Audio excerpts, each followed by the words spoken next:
Il y avait des bruits de guerre en France, mais c'était encore la paix.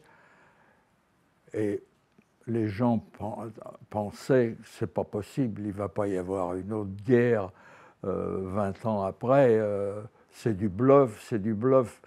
Bien que Adolphe avait occupé l'Autriche, la Pologne, la Tchécoslovaquie, la Norvège, mais il ne s'est pas arrêté, donc il a envahi la moitié de la France. Et moi, quand j'ai vu ce qui a déclenché mon envie de combattre, c'est quand j'ai vu en juillet 40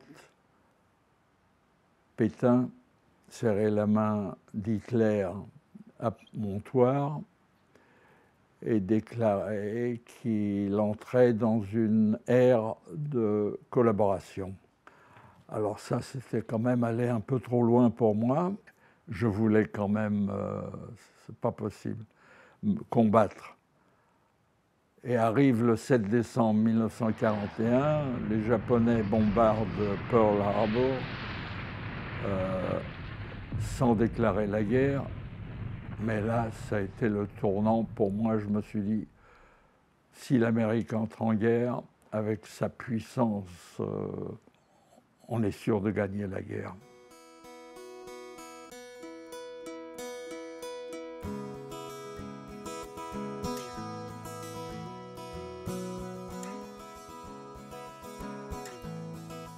Alors, à ce moment-là, mes copains me disent « Ben, tu vois, maintenant, l'Amérique est en guerre, tu peux t'engager avec nous. » En décembre 1943, je pars sur le Queen Elizabeth pour l'Angleterre. On arrive au sud de l'Angleterre, à Southampton, vers le port de Southampton, et là, il y a une concentration de navires de guerre alliés incroyable. C'est là qu'on s'est joint avec mon Liberty Ship et on est parti en direction de la France. On arrive à la plage de Saint-Laurent-sur-Mer, aucun bombardement allemand. Devant le blocos qui était déjà détruit, sur la plage, il y avait des cornières qui dépassaient, sauf un petit passage par lequel nos deux jeeps et notre remorque est passé. Et le front était à 3 km environ, à l'entrée d'un village qui s'appelle Formigny.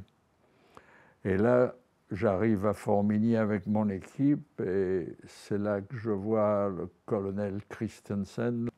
Il me dit « Tu vas prendre ta Jeep, la Bastille, tu vas rentrer dans Formigny et tu vas me ramener les renseignements que j'ai besoin. » Et ma première réaction a été naturellement de lui demander « Est-ce qu'il y a encore des Allemands à Formigny ?»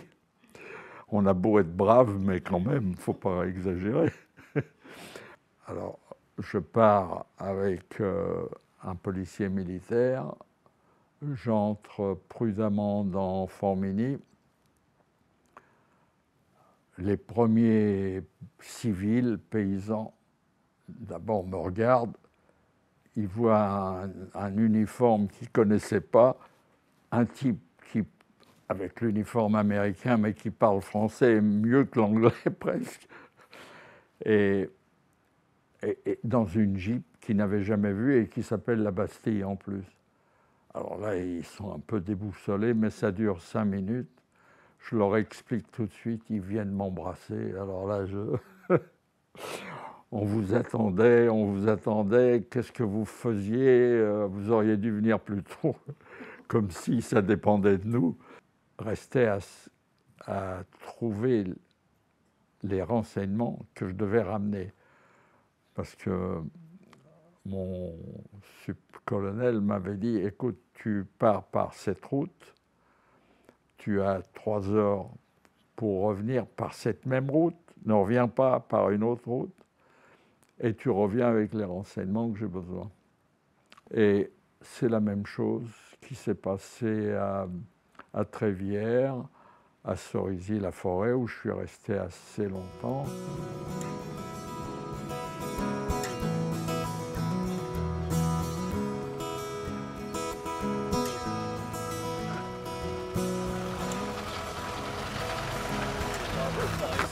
Au fur et à mesure que je suis revenu,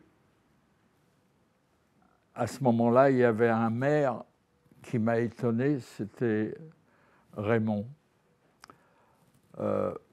J'étais surpris, lui qui aurait pu être tranquille, sans rien faire, dans un petit village comme Saint-Laurent. Non, il a fait venir des gosses d'Amérique pour qu'ils voient les endroits où leurs parents, leurs grands-parents avaient combattu. Il leur a fait lever les drapeaux et il les a reçus pour les nourrir. Ils ont connu, ces petits Américains ont connu une partie de la France, une partie de la Normandie, et j'ai trouvé que c'était un type quand même formidable. Quand des années plus tard, je suis revenu ici, ils m'ont hébergé, ils m'ont nourri, ils ne voulaient pas que j'aille autre part, et d'une telle gentillesse que je suis obligé.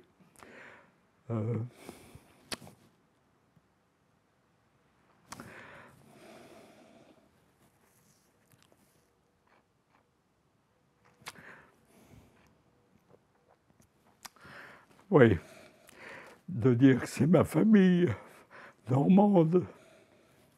Voilà. Je suis bien tombé.